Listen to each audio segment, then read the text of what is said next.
Composed, a novella by J.E. Novotny, Part 10. 2 months after his move to the coastal city, Dmitri found some compensations for the life and people he had left behind in the capital. His music was the talk of the highest echelons of society already, though he did feel a pang at hearing any violinist perform it, and he began to limit the amount of use that instrument was put to in his work. Although things were decidedly looking up for him, he could not help but think back on Camilla with regret.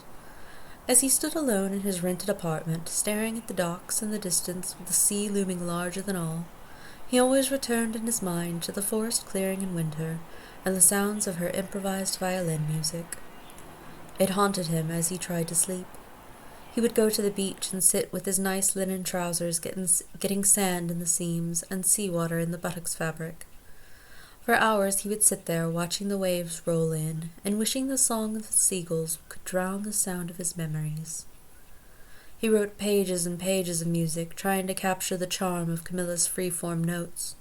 He strolled through the city listening to church bells tolling and people's voices echoing between the buildings built of thick blocks of sandstone. Dmitri's lack of favor with the emperor mattered little here. Few of the nobility were close to the imperial couple, and many had been exiled as Dmitri had.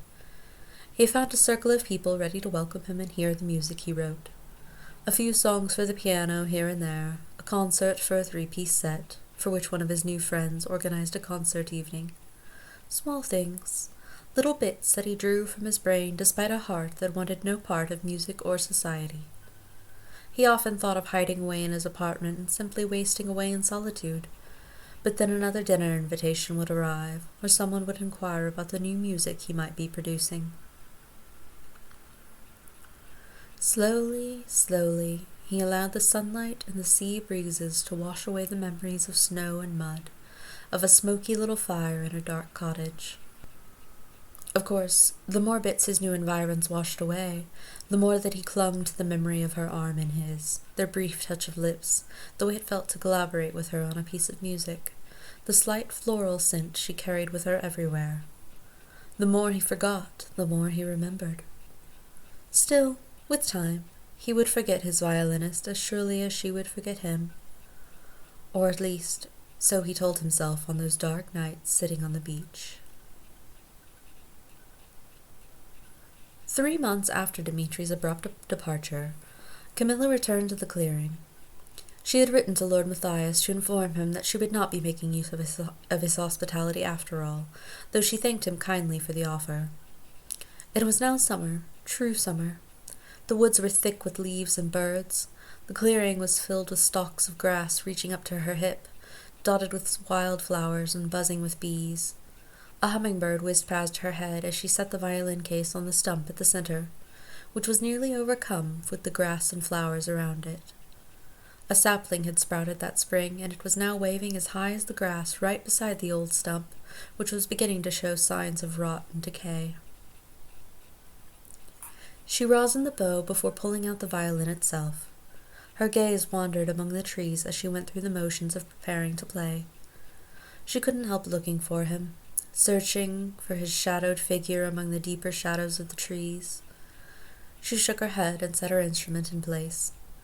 Her fingers trembled a bit in the beginning, and she had many false starts, but as she stood listening to the birds calling through the leaves and the bees humming among the wildflowers, she remembered what it felt like to play freely, to be, as she thought of it now, uncomposed. Her improvisations had once given life to her other music, but she had not played like that since Dmitri left. But now, in the sunlight, so different from when they had first met here, she could return to the feeling of playing for herself and herself alone, as she'd originally come here to do, before the composer inserted himself into her life. She closed her eyes and listened to the music blending with the sounds of the woods, and as she listened, something strange and new occurred to her. She stopped playing suddenly, dropping her violin to her side so it dangled from her hand among the blades of grass. The music. It had seemed familiar to her when Dmitri first began giving her the sheets of music. He had called her his muse with reason. It wasn't his music. It was hers. He had written down what she had played, perhaps cleaning it a bit, and then presented it back to her. Together they had honed it into something beautiful, something that was worthy of catching the Emperor's attention. Camilla felt unsettled by this thought. She slowly stowed away her violin and began the walk back to town, thinking all the while. By the time she returned home, she had made up her mind. If he could turn her music into something coherent and beautiful, then so could she. But perhaps not quite alone, at least at first. She stopped at the second-floor landing and peered into the common area. Nathan sat on a dingy green couch with his feet propped up on a worn settee of the same color. He was reading the evening newspaper, or at least it was open in front of him. His eyes didn't seem to be moving across the page from where she was standing. "Nathan, may I have a word?" Camilla asked. Nathan started, dropping a sheet of the paper. He scooped it up and untidily folded the pieces back together to set on the table. "Of course. Shall we go for a walk, or—" His question trailed off. His voice was uncomfortable. When Camilla returned to the building after Dimitri's disappearance, Nathan had apologized profusely, and the two had a long conversation about boundaries and expectations. She was pleased to see that he was trying to remember what they had talked about, by not assuming she wanted to be alone in private with him. "Yes, let's take a stroll through the park. It's such a lovely day. I'll meet you in the foyer in just a moment." "All right," he said faintly as she continued up the stairs to her rooms. She dropped off the violin case and grabbed one of the huge, fashionable hats that Marta had gifted her. A small group of matrons, with Marta at their helm, had taken Camilla under their collective wing. They were all constantly gifting her little fashionable items and giving her guidance on which invitations to accept and which to decline or ignore. Their help had steered her through the intricacies of a court that she did not always feel she was qualified or equipped to navigate. Nathan waited for her in the hallway with his hat and walking stick in hand. As they stepped outside, he put on his hat and offered his arm to Camilla. When she took his arm and wrapped her own around it, she remembered more clearly the few times she had walked like this with Dimitri. It had been so cold then. She tried to focus on walking with Nathan in the present moment instead, and she found that walking with one man that she trusted was much like walking with another. Of course, Nathan's gait was a shade too fast compared to Dimitri's, and his arm was less muscled beneath his light summer jacket, which was made of inferior material to anything Camilla could imagine the composer wearing. She gave up trying to pretend there were no differences, and she began to chatter about anything that came to mind as a way to fill the void. Nathan listened to her patiently as they strolled the 2 blocks to the Grand Park, where many ladies were strolling with their friends and admirers. "Lady Camilla, what is this about?" Nathan interrupted. She was fairly certain she'd been repeating herself, so she took no offense at the interruption, but the use of her title made her frown. "I thought you weren't going to use my title," she said. Nathan grimaced and came to a stop beneath a large oak tree. He gently detached her hand from his arm before leaning against the tree. He swung his walking stick in a low arc at his side. "I don't know how to speak to you anymore," Nathan said. "You must have noticed. I don't know how to act around you at all.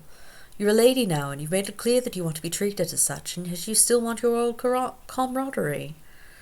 What do you want from me, truly?" Camilla fiddled with her hat brim. She had noticed, but she thought it was just Nathan adjusting to her request for distance, for boundaries, for time to consider her feelings for him. "You don't even know what you want, do you?" he asked after several moments of strained silence, which even the birds seemed reluctant to break. "You are very important to me, Nathan," Camilla said then. Nathan scoffed. She glanced at him, but then gazed out over the park at the couples and groups stretched on the grass or seated on stone benches around the central fountain. "I didn't ask you here to discuss our relationship. I wanted to ask if you were interested in collaborating on a composition." "With your mysterious admirer?" Camilla's heart ached anew at that, and she whispered, "No." Gathering herself, she added more audibly, "A collaboration with me. I think together we can write up a nice concert, as fine as any of the music that he sent me." "He? Nathan asked. "I thought you didn't know." "I don't want to discuss it," Camilla said. Her voice was frostier than she had intended, but it matched the coldness she felt in the pit of her stomach at even the barest mention of the former composer. "I told you, I won't be receiving any more music from that quarter. Leave it alone." Nathan held up his hands in a placating gesture. "Fine. I will not mention it again, my lady," he said. "And I would be honored to collaborate with you. You really are a terrific musician, you know." Camilla felt a small smile steal over her face. "Yes, I've heard that," she said with a laugh. "Come on, let's get back to our building so I can gather my violin, and then we'll go to the theatre to begin." Nathan smiled and offered her his arm again. With her thoughts busy planning the compositions they would write together, Camilla had less mental space to spare for the loss of Dmitri. As they worked together over the ensuing months, her grief became a little less and a little less. After all, Nathan had been her friend and guardian for several years, since the death of her uncle who had tutored Nathan as a boy. And what did she really even know of Dmitri? She had built castles in the air, hopes and wishes of romance and music, and possibly escape. But those castles were made of clouds that were torn to bits at the first stiff breeze. How could she miss someone that she did not really know? And yet, were those stolen afternoons and evenings in the clearing and the hunting cottage so meaningless then? Her mind was often in turmoil over thoughts like this. But time marches on. Snow returned to the woods, and mud returned to the roads. Bitter cold swept through the capital, and a full year was marked since Dmitri's departure from the city.